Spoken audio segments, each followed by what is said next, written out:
ओम शांति। आज बाबा के अव्यक्त महावाक्य हैं। रिवाइज कोर्स 15/3/1988 की मुरली है। तो आज बाबा ने नई दुनिया की तस्वीर का आधार वर्तमान श्रेष्ठ ब्राह्मण जीवन, आज बाबा ने मुरली में बहुत अच्छी तरह से स्पष्ट किया कि जैसा हमारा वर्तमान ब्राह्मण जीवन होगा वैसा ही, अर्थात इस समय जैसा हमारा जीवन है, जैसी हमारी तस्वीर है, भविष्य में वैसी ही हमारी तकदीर होगी। तो बाबा ने बहुत अच्छे से इन बातों को स्पष्ट किया कि इस समय हम बाबा के साथ सहयोगी आत्माएं हैं। तो बाबा के साथ हम पाठधारी हैं, हमारा विशेष पाठ है। तो हम विशेष पाठधारी हैं, तो कैसे बाबा के साथ हम राइट हैंड बन कर के, बाबा का सहयोगी बन कर के हम कार्य कर रहे हैं। कोई भी आत्मा हमारे सामने आए तो उसकी हम मनोकामनाएं पूर्ण करने वाले हैं, हम कामधेनु हैं, बाबा ने कहा। तो ऐसे अनेकों आत्माओं के दुख दर्द को दूर करने वाले हैं। कोई चिल्लाती हुई तड़पती हुई आत्माएं आएँ, अशांति वाली आत्माएं भी आएँ, तो हमारी तस्वीर ऐसी हो, हमारा जीवन ऐसा हो जो हमें देखकर वो आत्माएं जो हैं अशांति को भूल जाएं और शांति का अनुभव करें। तो बाबा ने कहा तुम बहुत अच्छे आर्टिस्ट हो। जैसे कोई बहुत सुंदर अपनी तस्वीर बनाता है तो वो फर्स्ट डिवीज़न में फर्स्ट नंबर में आ जाता है, तो फर्स्ट प्राइज़ तो उसे एक को मिलेगा। लेकिन बाबा ने कहा फर्स्ट डिवीज़न में तो बहुत सारे आ सकते हैं। तो बाबा ने इस पर भी बहुत अच्छा स्पष्टीकरण किया। और बाबा ने एक विशेष बात कि इस समय जैसा हमारा इस समय का तस्वीर है, हमारी जो तस्वीर है भविष्य की वो तकदीर, यानी जो हम इस समय हैं, तो सतयुग का जो हमारा पद होगा उसके ऊपर भी बाबा ने बहुत सारी बातें स्पष्ट की। तो इस जन्म में, इस ब्राह्मण जीवन में हम बाबा के साथ हैं बच्चे, तो बाबा के साथ हम पाठधारी हैं वो तो ठीक है, लेकिन बाबा ने सतयुगी स्वराज्य में हमारा क्या आधार होगा। यहाँ हम एक मत होंगे तो वहाँ एक राज्य के अधिकारी होंगे। और बाबा ने कहा यहाँ हमारा तन मन जो है, सतयुग में हमारा तन मन कैसे स्वस्थ होगा, तो वो भी बाबा ने स्पष्ट किया कि यहाँ जो है हम देह की आकर्षण से मुक्त होंगे। तो बाबा ने कहा न्यारे होंगे तो वहाँ तन की तंदुरुस्ती का आधार होगा। ऐसे बाबा ने बहुत सारे आज गहरे राज स्पष्ट किए। वर्तमान की हमारी स्थिति ही भविष्य का हमारा दर्पण है। तो अभी हम सुनते हैं प्यारे बाबा की मुरली। आज विश्व रचयिता, विश्व की श्रेष्ठ तकदीर बनाने वाले बाप दादा अपने श्रेष्ठ तकदीर की तस्वीर स्वरूप बच्चों को देख रहे हैं। आप सभी ब्राह्मण आत्माएं विश्व की श्रेष्ठ तकदीर की तस्वीर हो। ब्राह्मण जीवन की तस्वीर से भविष्य की श्रेष्ठ तकदीर स्पष्ट दिखाई देती है। ब्राह्मण जीवन का हर श्रेष्ठ कर्म भविष्य श्रेष्ठ फल का अनुभव कराता है। ब्राह्मण जीवन का श्रेष्ठ संकल्प भविष्य का श्रेष्ठ संस्कार स्पष्ट करता है। ब्राह्मण जीवन का श्रेष्ठ संकल्प और भविष्य का श्रेष्ठ संस्कार स्पष्ट करता है। तो वर्तमान ब्राह्मण जीवन तस्वीर है भविष्य तकदीरवान संसार की। बाप दादा ऐसे भविष्य के तस्वीर बच्चों को देख हर्षित होते हैं। तस्वीर भी आप हो, बाबा बच्चों को क्या कह रहे हैं, तस्वीर भी आप हो। इस संगम युग पर हम वर्तमान जीवन जो है हमारा इस समय तस्वीर है, और भविष्य जो है तकदीर के आधार मूर्त भी आप हो। आप श्रेष्ठ बनते तब ही दुनिया भी श्रेष्ठ बनती है।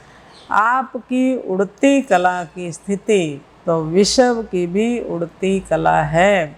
आप ब्राह्मण आत्माएं समय प्रति समय जैसी स्टेज से पास करते हैं तो विश्व की स्टेजेस भी परिवर्तन होती रहती हैं। आपकी सतो प्रधान स्थिति है तो विश्व भी सतो प्रधान है, गोल्डन एज्ड है। आप बदलते हो तो दुनिया भी बदल जाती है। इतने आधार मूर्त हो तो हमें इतना नशा हो कि हम विश्व की आधार मूर्त आत्माएं हैं।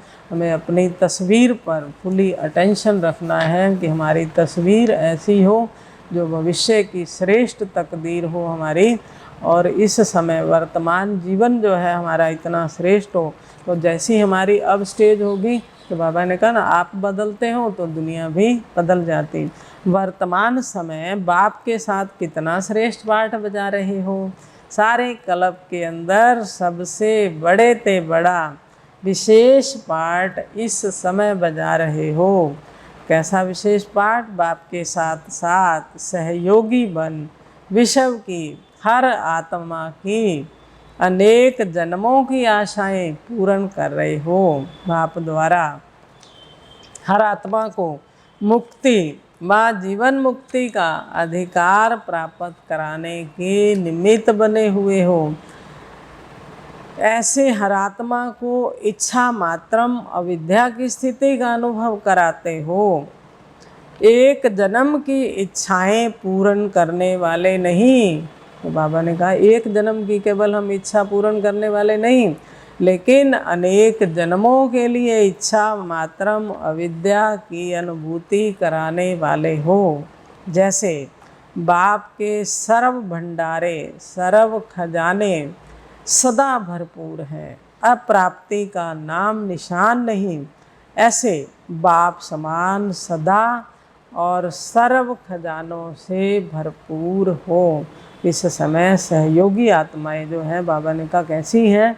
बाबा समान सदा सर्व खजानों से भरपूर, सर्व की मनोकामनाएं पूर्ण करने वाली, सर्व को इच्छा मात्रम अविद्या बनाने वाली, जीवन मुक्ति का अधिकार प्राप्त कराने वाली हैं।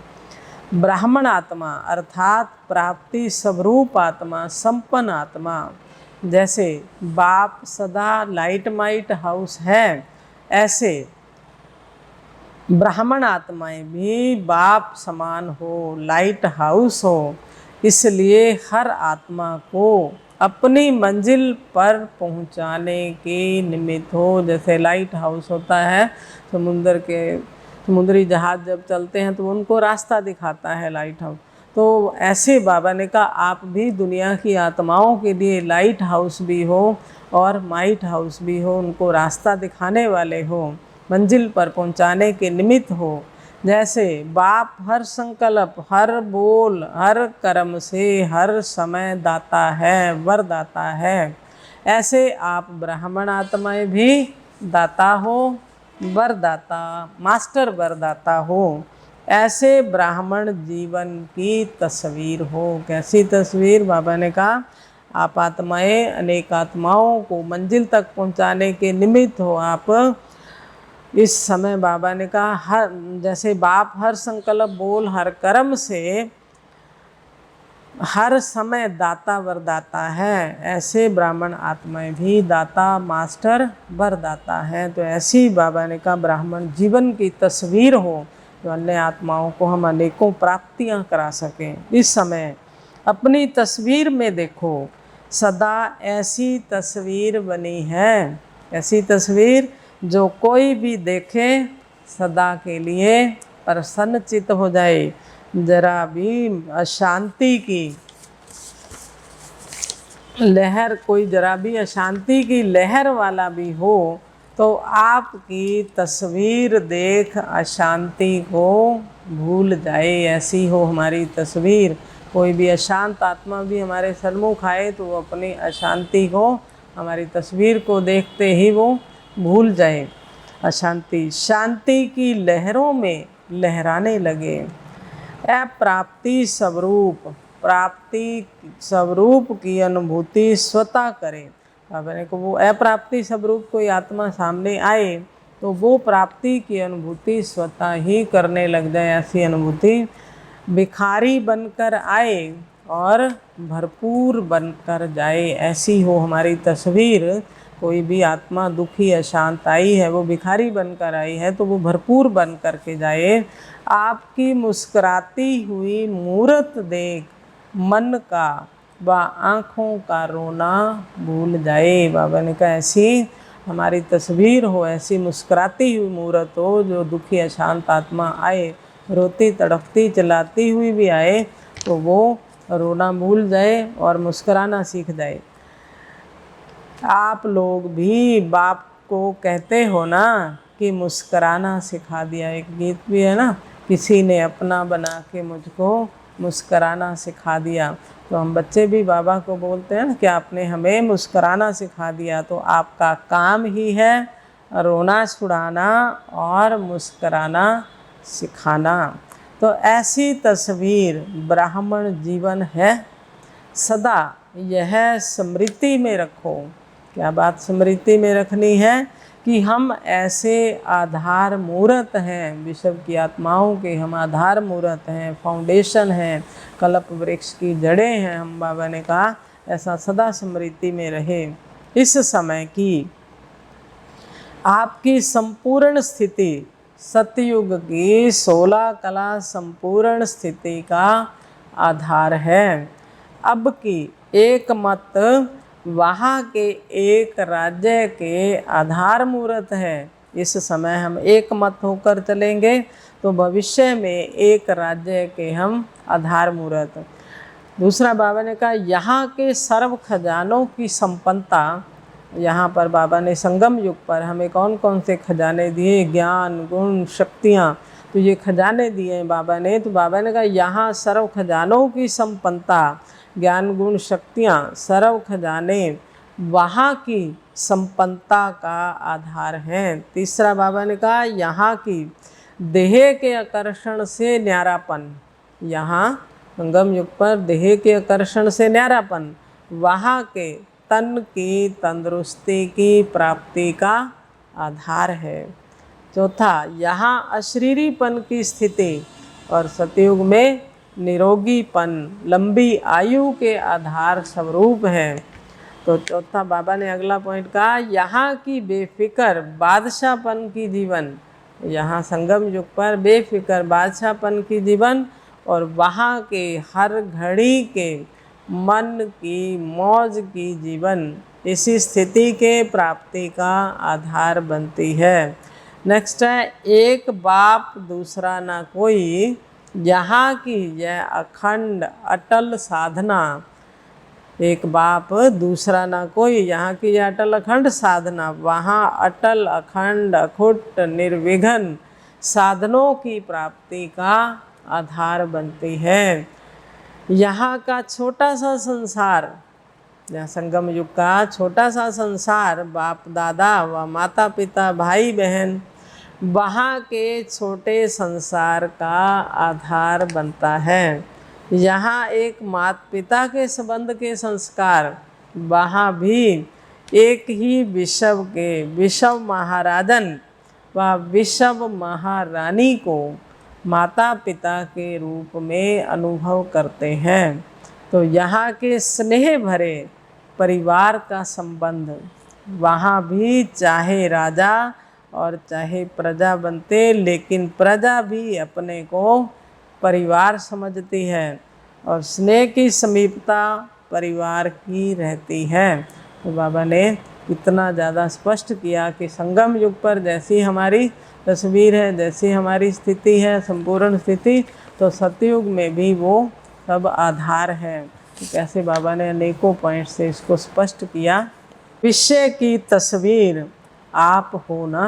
अब बाबा क्या कह रहे हैं, हम कौन हैं, भविष्य की, अब की तस्वीर भविष्य की तकदीर है हमारी। तो यह सब बातें अपनी तस्वीर में चेक करो।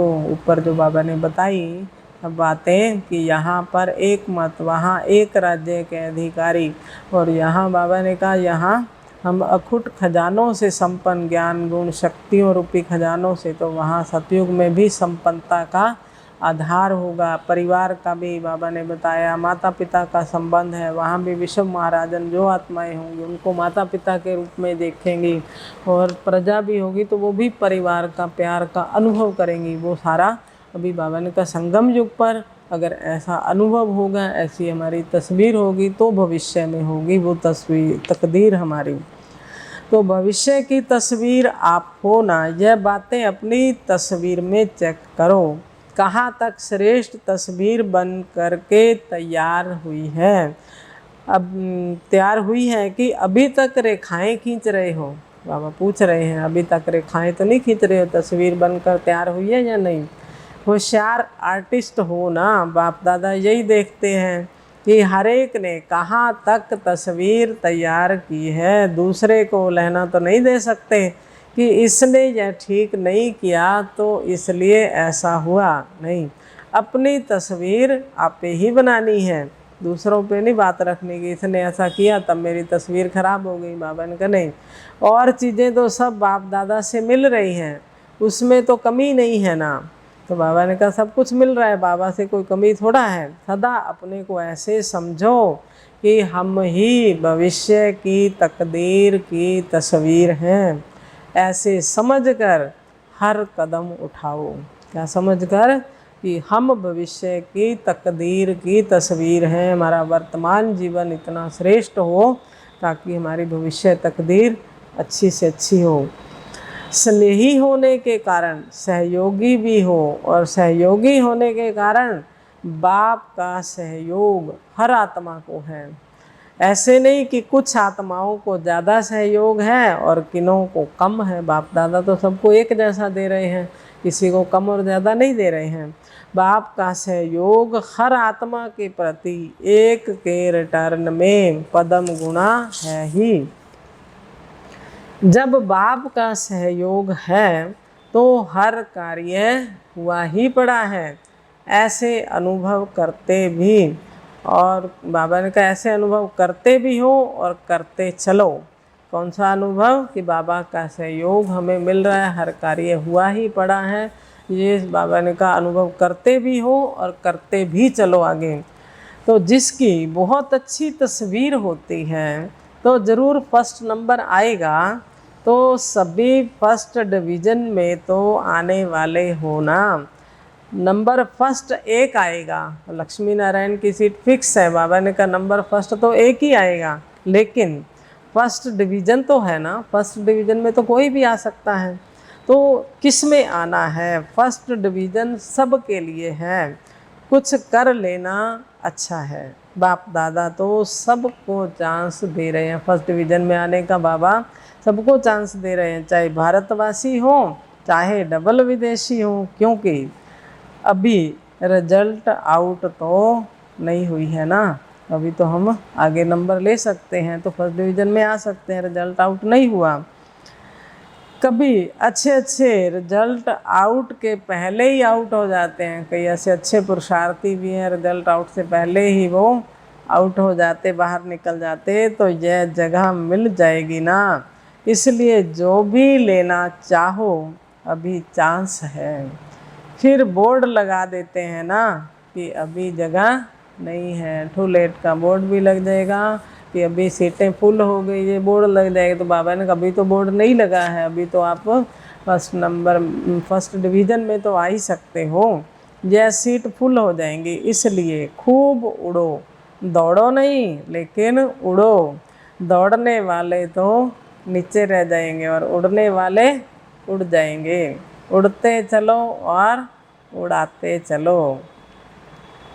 अच्छा, चारों ओर के सर्वश्रेष्ठ तकदीर की श्रेष्ठ तस्वीर स्वरूप महान आत्माओं को सदा स्वयं को विश्व के आधार मूर्त अनुभव करने वाली आत्माओं को सदा अपने को प्राप्ति स्वरूप अनुभूतियों द्वारा औरों को भी प्राप्ति स्वरूप अनुभव कराने वाली श्रेष्ठ आत्माओं को सदा बाप के स्नेह और सहयोग के पदम गुणा अधिकार प्राप्त करने वाली पूज्य ब्राह्मण सो देव आत्माओं को बाप दादा का याद प्यार और नमस्ते। हम रूहानी बच्चों की रूहानी बाप दादा को नमस्ते जी, नमस्ते जी। सदा रहेंगे हंसते जी। वाह बाबा वाह, शुक्रिया बाबा शुक्रिया। तो बाबा ने बच्चों से पर्सनल मुलाकात की। बाप का हाथ सदा मस्तक पर है, ऐसा अनुभव करते हो। श्रेष्ठ मत ही श्रेष्ठ हाथ है। बाबा के हाथ सदा मस्तक पर अनुभव करना। तो बाबा ने बताया कि श्रेष्ठ मत ही श्रेष्ठ हाथ है। तो जहाँ हर कदम में बाप का हाथ अर्थात श्रेष्ठ मत है, तो श्रेष्ठ मत से श्रेष्ठ कार्य भी सदा श्रेष्ठ ही स्वतः ही होता है। जब मत श्रेष्ठ है, बाबा का हाथ जो है हमारे मस्तक पर है, तो सदा हर कार्य स्वतः ही श्रेष्ठ होगा। सहज योगी सदा रहे, उसकी सहज विधि कौन सी है? बाबा ने ये प्रश्न पूछा। तो उत्तर है बाप ही संसार है, इस स्मृति में रहो तो सहज योगी बन जाएंगे। संसार में बाबा ने कहा रहते हुए भी क्या स्मृति रहे, बाप ही मेरा संसार है। तो क्योंकि सारा दिन संसार में ही बुद्धि जाती है, जब बाप ही संसार है तो बुद्धि और जाएगी कहाँ? तो बाप ही मेरा संसार है, ये सदा स्मृति में संसार में ही जाएगी ना। अगर बाबा याद नहीं तो बुद्धि संसार में जाएगी, अगर बाप याद है, संसार ही मेरा बाबा है, तो फिर बुद्धि बाहर संसार में नहीं जाएगी, जंगल में तो नहीं जाएगी ना। तो जब बाप ही संसार हो गया तो सहज योगी बन जाएंगे, नहीं तो मेहनत करनी पड़ेगी। जहाँ बाबा ने कहा यहाँ से बुद्धि हटाओ और वहाँ से जुड़ाओ, इस लौकिक संसार से बुद्धि को हटाना है और बाबा ही मेरा संसार है, बुद्धि बाबा से लगानी है। तो सदा बाप के स्नेह में समाये रहो, तो वह भूल नहीं सकता। अपने आप को कैसे समझना है? सदा बाबा के स्नेह में समाये रहें। तो बाबा ने कहा फिर बाबा कभी भूल नहीं सकता।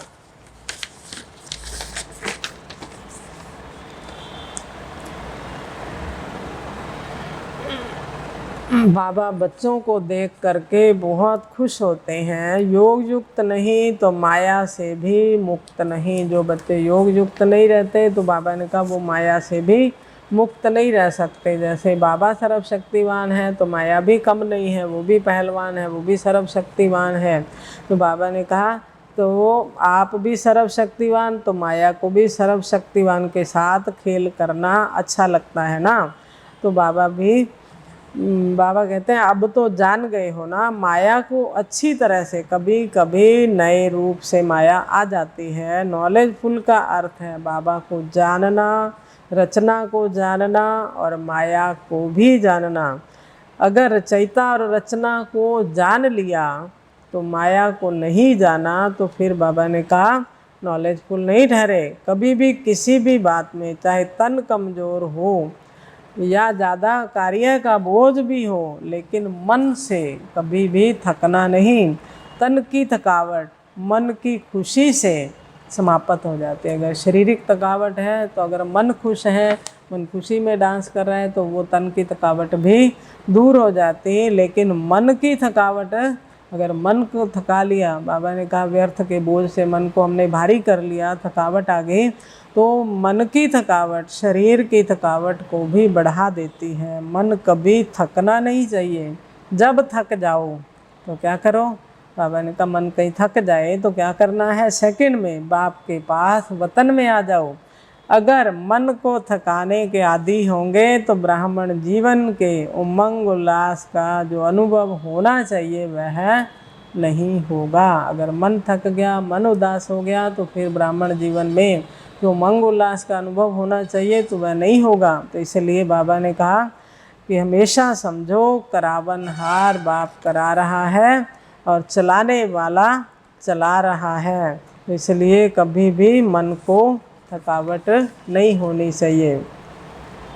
आज बाबा ने वरदान दिया, एक बाप के लव में लवलीन रहे, सदा चढ़ती कला का अनुभव करने वाले। एक बाप के लव में लवलीन रहे, सदा चढ़ती कला का अनुभव करने वाले सफलता मूर्त भव सेवा में व स्वयं की चढ़ती कला में सफलता का मुख्य आधार। सेवा में और स्वयं की चढ़ती कला में सफलता का मुख्य आधार बाबा ने बताया। एक बाप से अटूट प्यार, बाप के सिवाय और कुछ भी दिखाई ना दे। संकल्प में भी बाबा, बोल में भी बाबा, कर्म में भी बाप का साथ। संकल्प में भी, बोल में भी और कर्म में भी बाबा का साथ है। ऐसी लवलीन आत्मा एक शब्द भी बोलती है तो उसके स्नेह के बोल दूसरी आत्मा को भी स्नेह में बांध देते हैं। किनको स्नेह, कैसे बांधेंगे दूसरी आत्माओं को स्नेह में हमारे शब्द? जब हम एक बाबा के लब में लीन होंगे और हम किसी आत्मा के साथ बात करेंगे तो हमारे जो शब्द होंगे वो उनको बाबा के स्नेह में बांध देंगे।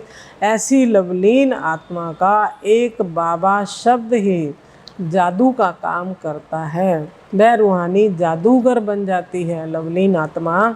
तो बाबा ने कहा वो रूहानी जादूगर बन जाती है।